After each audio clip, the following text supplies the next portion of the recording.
all praises to Allah and salutation to Prophet Muhammad, the last prophet. অত্র সভার সম্মানিত সভাপতি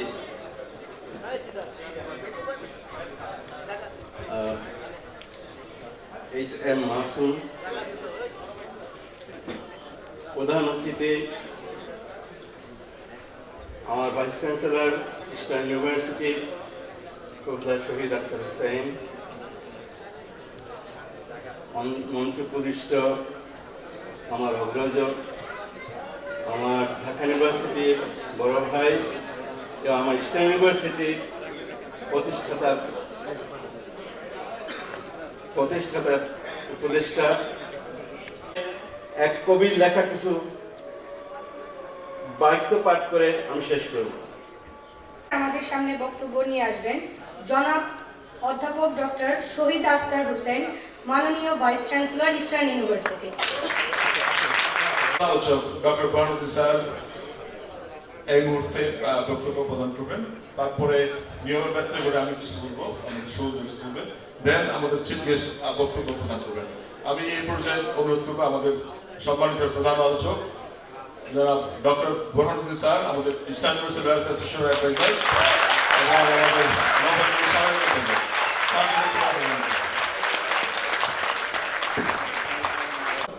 সভাপতি ইউলা, আজকের অনুষ্ঠানের প্রধান অতিথি অধ্যাপক ডক্টর শহীদ আক্তার হোসেন, মাননীয় ভাইস চ্যান্সেলর, ইস্টার্ন ইউনিভার্সিটি, বিশেষ অতিথি ডক্টর আনোয়ার জাহিদ, আমার এই ছোট ভাই, আরেক বিশেষ অতিথি Imdad, chairman Eastern University law department, আমারই আরেক ছাত্র,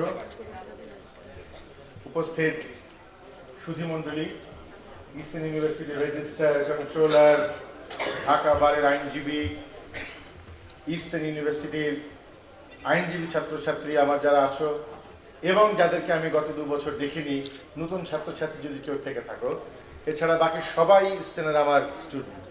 আর ঢাকা ইউনিভার্সিটি যদি কেউ এখানে থেকে থাকে, এই মুহূর্তে কি কেউ আছে? কিছুক্ষণ আগে আসিফ বলছিল, স্যার আপনি তো আমারও শিক্ষক, ঢাকা ইউনিভার্সিটি, এরা তো সব নিয়ে নিল স্যার। তো কানে কানে এসে বলে গেল যে ইস্টার্ন তো সব নিয়ে নিচ্ছে স্যার, আমাদেরকে ওরা স্বীকারই করছে না। আসলে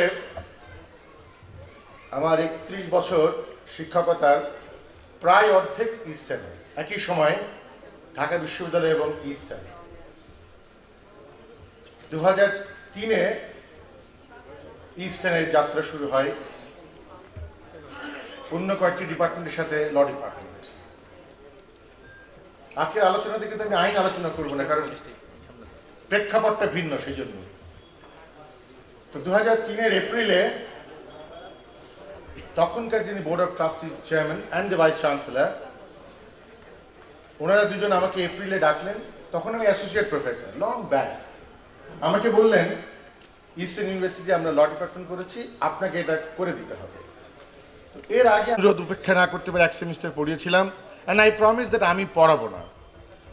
তো যে কারণে ওই এপ্রিল মাসের 2003-এ যখন আমি ওনাদের সাথে কথা বলছি, কোনোভাবেই আমাকে ছাড়বেন না, করতেই হবে। তখন এক পর্যায়ে আমি বললাম যে ঢাকা বিশ্ববিদ্যালয় থেকে এই সায়েন্স লিবার্টিতে জ্যাম হয়, এই জ্যাম ঠেলে আমি আসতে পারবো না। আমি মূলত গবেষণা করি, লেখাপড়া করি, আমি আমার রুমেই থাকি, কনসালটেন্সি করি, পড়াই, প্রাইভেট ইউনিভার্সিটিতে আমি পড়াতে পারবো না।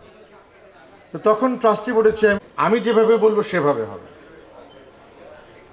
এবং আমি আজকে ইস্টার্ন ইউনিভার্সিটির যে বোর্ড অফ ট্রাস্টির যারা সদস্য আছেন, তাদেরকে ধন্যবাদ দিচ্ছি যে আমার এই 14 বছর 4 মাসে আমি ল ডিপার্টমেন্টে তোমাদেরকে তৈরি করার জন্য যা চেয়েছি তা পাইনি এমনটি হয়নি। They have been very supportive all the way. Even though the journey was never smooth, of course. It was bumpy. Very bumpy often. এবং ক্র্যাশ করারও সম্ভাবনা ছিল। But I took all the risk. That crash হলেও I will survive. But in the end, it never crashed, and we did it. And we all did it. The proof is all of you. It's all of you. Martin Luther king এর দেখবে যে ওনার একটা বিরাট বিরাট বক্তৃতা আছে, বলে I have a dream. শুনেছ? না শুনলে তুমি লগ ইন করে দেখবে I have a dream, what a wonderful speech given by Martin Luther King. তো ঠিক ওটা মনে করে আমার মনে হচ্ছে that I had a dream and you all know it, the dream I had and you people have actually nearly fulfilled. But the journey is not stopping here. We have a long way to go. We have a long, long way to go. Eastern ইউনিভার্সিটির বয়স এখন 17, তোমরা যারা পাশ করে বেরিয়েছ তোমাদের বয়স 12। Contribute করার জন্য 12 বা 17 কোনো বয়স নয়, অনেক অনেক দূরে এগিয়ে যেতে হবে। আমার পরিষ্কার মনে আছে তোমরা যারা যারা আমার কাছে পড়েছো, আমি সবসময় তোমাদেরকে বলতাম that you will never regret তুমি ইস্টার্ন ইউনিভার্সিটি ভর্তি হওয়ার জন্য। Am I right? That the dream is true. And I said, you are going to make your mark. আমি প্রায় বলতাম যে ভবিষ্যতের চিফ জাস্টিস, ভবিষ্যতের আইনমন্ত্রী, ভবিষ্যতের অ্যাটর্নি জেনারেল, ভবিষ্যতের সিনিয়র আইনজীবী আমার সামনেই বসে আছে এবং তোমরা এগুলি হবে। কিন্তু ইউ আর শোয়িং অল দো সাইন সিমটমস। এবং বারের বিভিন্ন সদস্য তোমাদের সম্পর্কে কিন্তু এটা বলেছেন, বাট এটা কিন্তু শুধু কথা দিয়ে করা যাবে না, অনেক পরিশ্রম করতে হবে, অনেক অনেক পরিশ্রম করতে হবে তার জন্য। সেই পরিশ্রম করতে কি আমরা প্রস্তুত আছি? রিয়েলি? এত কম ভয়েসে বললে তো হবে না। Are you sure? Okay, if you can really do that, তাহলে কিন্তু আমরা বলতে পারবো যে আমাদের যে ড্রিম ছিল, ইস্টার্ন ইউনিভার্সিটি কর্তৃপক্ষ যে ড্রিম ছিল একটা সুন্দর ল ডিপার্টমেন্ট করার, এবং যেটা করার স্বাধীনতা ওনারা আমাকে দিয়েছিলেন, I am so grateful to them. এই স্বাধীনতাটা না পেলে আজকে আমরা এই জায়গায় আসতে পারতাম না।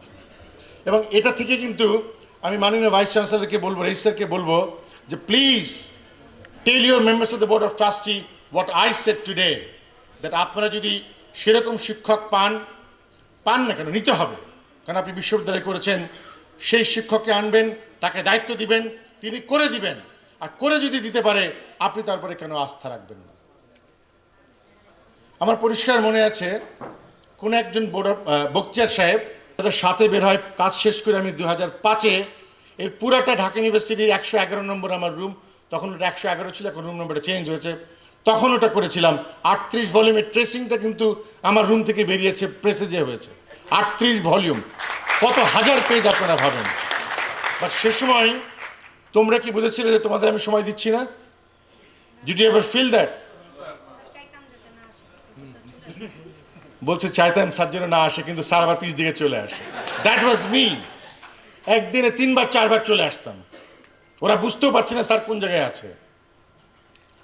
সো আমরা, you have graduated for the last 10-12 years in this court. তোমাদের একটা প্রচণ্ড ভালো পদচারণা হয়েছে, সুনাম অর্জন করেছ।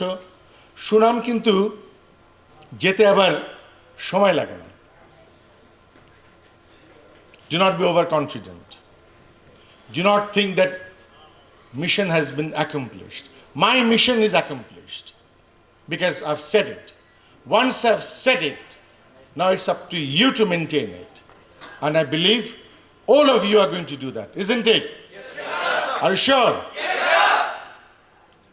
বিশ্ববিদ্যালয় কর্তৃপক্ষ এখানে বসা আছেন, ঢাকা বারের লব্ধ প্রতিষ্ঠিত আইনজীবীরা বসা আছেন, তাদের সামনে কিন্তু তোমরা প্রতিশ্রুতিবদ্ধ হয়েছো। ইনশাল্লাহ আবার দেখা হবে কোনো একদিন এখানে, আমি যেন আবার শুনি এই বিজ্ঞ আইনজীবীরা যেন আবার বলেন, yes sir, what they said is correct and what you said is correct. Thank you all.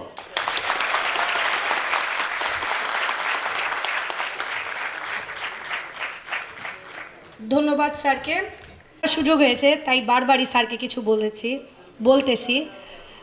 Sir একটি কথা মাত্রই বলে গিয়েছেন যে হ্যাঁ, এটা একটা বিল্ডিংয়ের ইঞ্জিনিয়ার এখানে নেই, কিন্তু আমরা আজকে এখানে আছি। কিন্তু তারপর ওই বিল্ডিংটা যে বানিয়ে গিয়েছে তার কিন্তু এই বিল্ডিংটার প্রতি আলাদা একটা মায়া থেকেই যায়। ঠিক যেমনই স্যারের মাঝে একটা মায়া থেকেই গিয়েছে। স্যার কখনো কি ইস্টার্ন ইউনিভার্সিটি ভুলতে পারবে? আমরা ইনশাল্লাহ স্যারকে আবার দেখব, ইনশাল্লাহ। যদিও এখন আর আমি স্টুডেন্ট না, আমার তো বকা খাওয়ার দিন শেষ, যারা পাবে তারা বকাটা খাবে। এই মুহূর্তে আমাদের ইউনিভার্সিটির কিছু স্মৃতিচারণ করবে আমাদের ফার্স্ট ব্যাচের মাকসুদুল হাসান সবুজ ভাই। আমি সবুজ ভাইকে রিকোয়েস্ট করব আমাদের মাঝে এসে সংক্ষিপ্ত আকারে। শ্রদ্ধেয় ইস্টার্ন ইউনিভার্সিটির সাবেক ল ফ্যাকাল্টির সাবেক উপদেষ্টা, ল ফ্যাকাল্টির কারিগর, আমার এবং আমাদের সবার কারিগর ডক্টর বোরহান স্যার, শ্রদ্ধেয় শিক্ষক মণ্ডলী এবং সিনিয়র আইনজীবী বৃন্দ এবং আমার সামনে যারা আছেন সম্মানিত অতিথি, আমার সহকর্মী, ছোট ভাই বোন, সবাইকে আমার শুভেচ্ছা। তো আমি খুব সংক্ষেপে কিছু বলতে চাই। প্রথমেই বলতে চাই যে আজকে ইস্টার্ন ইউনিভার্সিটি লয়ার্স অ্যাসোসিয়েশনের 10 বছর পূর্তি। তো 10 বছর শব্দটা খুব তাড়াতাড়ি আমরা বলতে পারি যে 10 বছর পূর্তি, কিন্তু আমি কি এটাকে আসলে একটু বড় করে বলতে চাই, এটা 10 বছর। তো 10 বছর খুব আস্তে আস্তে আস্তে আস্তে পার হয়েছে। খুব ছোট আকারে গুটি কয়েক সদস্য নিয়ে এই ইউলার যাত্রা শুরু হয়েছিল। আজকে 10টি বছর পার হয়ে গেছে। আমি বলতে চাই, খুব শুরুতে আমি ছিলাম না, আমি বাইরে ছিলাম। তো আমি 13 সালে কোর্টে আসি এবং 13 সালে এই ইউলার দায়িত্ব নেই। 13 সাল থেকে 16 সাল পর্যন্ত ইউলার দায়িত্ব পালন করি। এর আগে অনেক চড়াই উতরাই পার করে প্রথম কমিটি আমার বন্ধু মামুন, ছোট ভাই মাহফুজ, পরবর্তীতে আমি আসি, আমার সাথে আসে খালেদ, সেক্রেটারি হিসেবে ওবায়দুল হক হাজারি এবং বর্তমান কমিটি। অনেক চড়াই উতরাই পার করে আজকের এই 10 বছর। এই জন্য এটা সংক্ষেপে বলা যাবে না, এটাকে বড় করেই বলতে হবে 10টি বছর। এবং আমি ধন্যবাদ দিতে চাই বর্তমান কমিটিকে। অনেক কষ্ট করে, অনেক শ্রম দিয়ে আজকের এই প্রোগ্রাম, তারা আজকের এই অনুষ্ঠান আয়োজন করেছেন। আজকের এই অনুষ্ঠানটি অনেক গুরুত্বপূর্ণ ছিল, যেহেতু ইউলার গৌরবের 10 বছর, সেহেতু এটা অনেক গুরুত্বপূর্ণ ছিল। আমি আরেকটু বলতে চাই যে আমরা যেভাবে বিগত 10টি বছর ইউলা নিয়ে থেকেছি, ঐক্যবদ্ধ থেকেছি, আমরা সবসময়ই এরকম ঐক্যবদ্ধ থাকতে চাই, একতা নিয়ে থাকতে চাই এবং একসাথে কাজ করতে চাই। আমি বলতে পারি আমাদের এই ঐক্যবদ্ধতা এবং একসাথে থাকার কারণেই আজকে আমরা ঢাকা বারে পরপর 3 বার বা একাধিকবার, আরও অনেকবার এবং বিভিন্নবারে আমাদের অসংখ্য সদস্য বা নির্বাচিত হয়েছেন এবং তারা ভালোভাবে ওই অবস্থান নিয়ে বিভিন্নবারে তারা প্র্যাকটিস করে যাচ্ছেন। সর্বোপরি আমি lawyers association, Eastern University lawyers অ্যাসোসিয়েশনকে বলতে চাই, পক্ষ হতে বলতে চাই, আমরা এর ইস্টার্ন ইউনিভার্সিটি লয়ার্স অ্যাসোসিয়েশনের যত আইনজীবী আছেন, যত আইনজীবী সদস্য আছেন, প্রত্যেকের বিষয়ে আমরা বদ্ধপরিকর। আমি বোরহান স্যারের সাথে একসাথে তাল মিলিয়ে বলতে চাই যে এখান থেকেই হবে আমাদের জাস্টিস, এখান থেকেই হয়তো আইনমন্ত্রী হবে। সেই কামনায়, সেই শুভেচ্ছায় আমি আজকে আমার সংক্ষিপ্ত বক্তব্য শেষ করছি। ধন্যবাদ। আসসালামু আলাইকুম। আমাদের এই প্রোগ্রামে কি কি থাকছে? আমাদের এই প্রোগ্রামের পর আছে আমরা একটি কেক কাটবো আমাদের 10 বছর পূর্তি উপলক্ষে, সাংস্কৃতিক প্রোগ্রাম এবং আমাদের আপ্যায়ন। সো আমরা একটু ধৈর্য ধরে বসি, কেউ কোথাও না যাই। আচ্ছা, নিয়মের ব্যক্তি ঘটিয়ে এই মুহূর্তে আমাদের মাঝে বক্তব্য রাখবেন ইউলার প্রেসিডেন্ট জনাব HM মাসুম ভাই। আমি মাসুম ভাইকে কিছু বলার জন্য অনুরোধ জানাচ্ছি। ইউলার সাংগঠনিক সম্পাদক জাকিয়া সুলতানা মিস্ত্রিকে। আমার বাম পাশে যারা আছেন দয়া করে অনুরোধ করবো তারা একটু যদি বসতেন একটু ভালো হতো। আবু সালে আমাদের কালচার সেক্রেটারি এবং ইব্রাহিম হোসেন যারা আছি বাম পাশে, এবং আমাদের মাসুদ একটু বসার জন্য অনুরোধ করবো। ধন্যবাদ। আসলে আমি যেখানে বসে আছি আমি নিজে এমব্রাস ফিল করতেছিলাম, বিকজ আমার বাম পাশে এবং ডান পাশে, আমার বাম পাশে টিচার আছে, ডান পাশে আমার ঢাকা বিশ্ববিদ্যালয়ের প্রেসিডেন্ট রয়েছে এবং আমার সরাসরি শিক্ষক জনাব বোরহান স্যার আছেন। এবং আমি স্যারকে মানে আন্তরিক ধন্যবাদ জানাই। আমাদের অনেকে বলছিল স্যার কি আসবে কিনা, তা আমি বলছিলাম ইনশাল্লাহ স্যার আসবে এবং স্যার আমাদের কথা রেখেছে। এজন্য ডক্টর বোরহান স্যারকে একটা করতালি দিই আমরা স্যারের উদ্দেশ্যে। আমার সিনিয়র মহসিন স্যার তার ব্যস্ততার মাধ্যমে সময় দিয়েছেন এবং স্টিল না বসে আছে, এবং খুরশিদ স্যারও স্টিল না বসে আছেন, এবং আমাদের ল ডিপার্টমেন্টের সম্মানিত চেয়ারম্যান এবং ডিন মহোদয় এবং আমাদের এক্সাম কন্ট্রোলার এবং রেজিস্ট্রার মহোদয় আমাদের মাঝে আছেন, তাদেরকে আন্তরিক ধন্যবাদ জানাই। আমি যেটা বলতে চাই সেটা হলো প্রফেশনালি এবং আনপ্রফেশনালি যেটা বলি আর কি, কোড অ্যান্ড আনকোড, আমাদের সম্মানিত ভাইস চ্যান্সেলর মহোদয় জনাব শহীদ আখতার হোসেন স্যার, আমাদের ইস্টার্ন ইউনিভার্সিটির সৌভাগ্য তিনি আমাদের মাঝে আছেন। তিনি ঢাকা বিশ্ববিদ্যালয়ের এক্স প্রভিসি, এবং তারপরে আমাদের মাঝে আছেন উনি আমাদের মুন্সিগঞ্জের কৃতি সন্তান। স্যারের উদ্দেশ্যে আমরা একটা করতালি দিই, যেহেতু আমি ব্যক্তিগতভাবে মুন্সিগঞ্জের মানুষ। আমি যেটা বলছিলাম আর কি, আমি গভীর কৃতজ্ঞতার সহিত স্মরণ করি ইস্টার্ন ইউনিভার্সিটির লয়ার্স অ্যাসোসিয়েশনের সাবেক প্রেসিডেন্ট জনাব আব্দুল মামুন এবং মাহফুজ হাসান, সাবেক প্রেসিডেন্ট জনাব মাহমুদ হাসান সবুজ এবং খালেদ মাসুদ মজুমদার, এবং আমার সেক্রেটারি উজ্জ্বল মিয়া এখানে আছে। এবং ইউলার এই আজকের প্রোগ্রামে অনেকের নামের ভুল আছে, অনেকের কিছু আছে, আমি ব্যক্তিগতভাবে অ্যাপোলোজাইজড হই। আর এবং কারো নাম যদি ভুল হয়ে থাকে এবং কারোর ছবি যদি না থাকে, আমি ব্যক্তিগত ক্ষমা প্রার্থী এবং আমার কমিটি ক্ষমা প্রার্থী। এবং এই অনুষ্ঠান করার জন্য যারা সহযোগিতা করেছেন তাদেরকে আন্তরিক ধন্যবাদ জানাই এবং কৃতজ্ঞতা জানাই। এবং আমি ইউলাতে প্রেসিডেন্ট হতে চাই নাই, যে কোনো এক সিচুয়েশনের কারণে আমি ইউলার ফাউন্ডেশনে ছিলাম, ইউলার ফরম্যাটে ছিলাম, আমি প্রেসিডেন্ট হতে চাই নাই। তারপরেও যাই হোক সিনিয়ররা দায়িত্ব দিয়েছে এবং জুনিয়রদের ভালোবাসায় আমি ইউলার প্রেসিডেন্ট হয়েছিলাম দীর্ঘ সময়, 17 সাল থেকে। সো আমি নতুন নেতৃত্ব চাই এবং ইনশাল্লাহ নতুন নেতৃত্ব আসবো, আজকে বলে যাচ্ছি। সো এই 10 বছরে আজকে আমরা একটা সুভিনির পাবলিশ করেছি, আপনারা ইতিমধ্যে আপনাদের হাতে গিয়েছে। এবং আমরা শিল্পকলা একাডেমিতে আমাদের আনুষ্ঠানিক শপথ বাক্য অনুষ্ঠান 2017 সালের 16 ফেব্রুয়ারি যাত্রা শুরু করেছিলাম, অলমোস্ট 3 বছরের দিকে চলে যাচ্ছে। ইউলাতে আমি কি দিয়ে গেলাম সেটাই বড় কথা, সেই জিনিসটা সৌজ ভাই বলেছিল, মাউন্ট ভাই বলেছিল। ইউলাতে আমি একটা গঠনতন্ত্র দিয়ে যাচ্ছি এবং আমাদের কমিটি গঠনতন্ত্র দিয়েছে। সেই গঠনতন্ত্রটা ইনশাল্লাহ যুগের পর যুগ চলবে এবং এটা